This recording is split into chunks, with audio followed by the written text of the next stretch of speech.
Maker Place Project by William Winters, class 53807.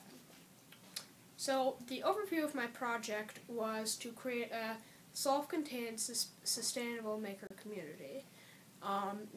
With lots of homebrew technology and completely off-the-grid, completely self-sufficient. And we'd also provide educational opportunities for young people who are learning to build stuff, like young budding makers. I got inspiration from the books My Side of the Mountain and Hatchet, and Make Magazine, and the very nice people at Open Source Ecology.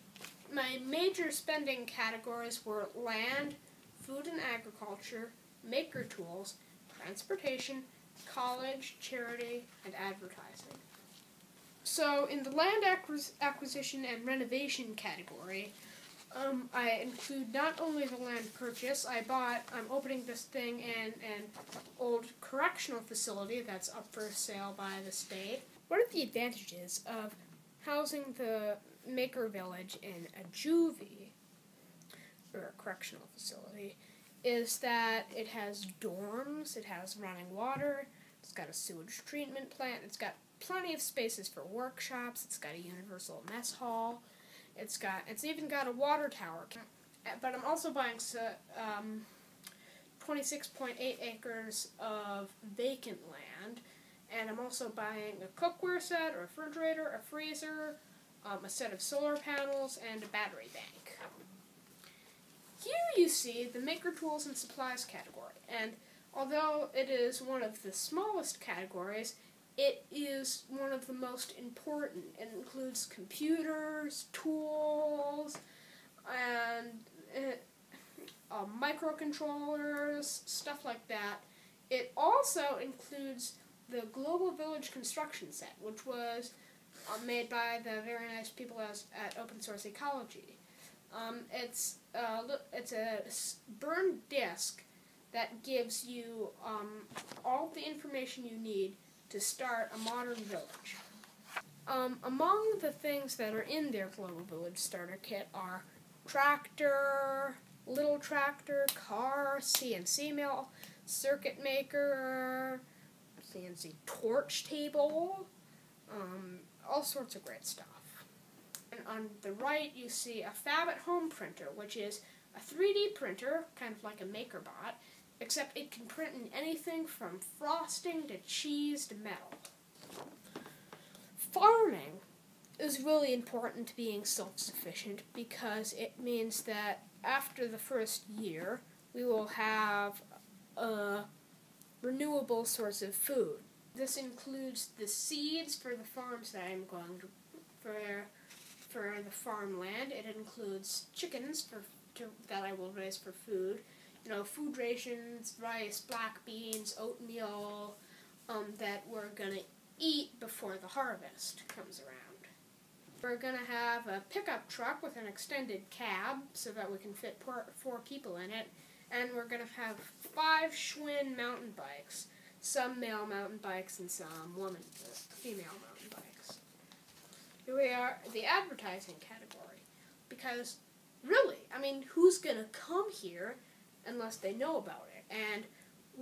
And considering that most people are normal, unfortunately, word of mouth doesn't spread these things very quickly. So I bought a booth at the Maker Fair, I got a Google AdWords campaign, and I got an ad in Make Magazine.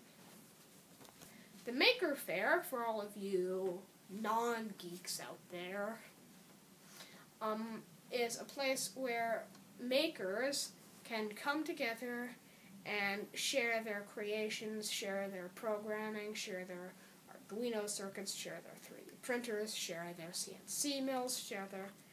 it goes on and on, but it's a place for makers to meet and share what they've made, basically. And I put some stocks into National Grid, into Apple, and then I bought a municipal bonds thing that's sure to make me some money, even if all the stocks crash. So I donated to the OLPC Foundation, that's One Laptop Per Child. I donated to open source ecology, which I've been talking about in the previous slides, and I donated it to the Repair Cafe, which is this place in Amsterdam where you can take your broken electronics and have them fixed. Here you have the references page. This is where I got the data, because I didn't just pull this stuff out of a hat, but it would have made stuff a lot easier. My closing thoughts are that I really liked doing this project because it gave me a chance to express myself. It also gave me a taste of adult life, like spending money and all that stuff. It, just prepares you for the real world. I've had concepts like this in the past, like opening up a place where makers can come and meet together and be unhindered by normal society, non-geeks. But I never realized that it would take this much effort, this much money, this much work to make this dream become a dream come true. And lastly, it's nice to end the school year with a project that's genuinely fun. And I'm glad they saved this for last, because I really enjoyed this.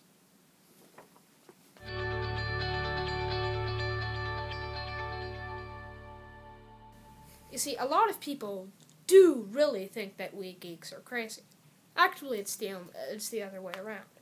We're the only sane people that will survive when civilization collapses. All you guys will be eaten by the zombies. Your brains will be oozing out in the sidewalk. The geek shall inherit the earth! Edit that. That's an outtake, I think. Yeah. Okay, are we good? Mm-hmm. Okay.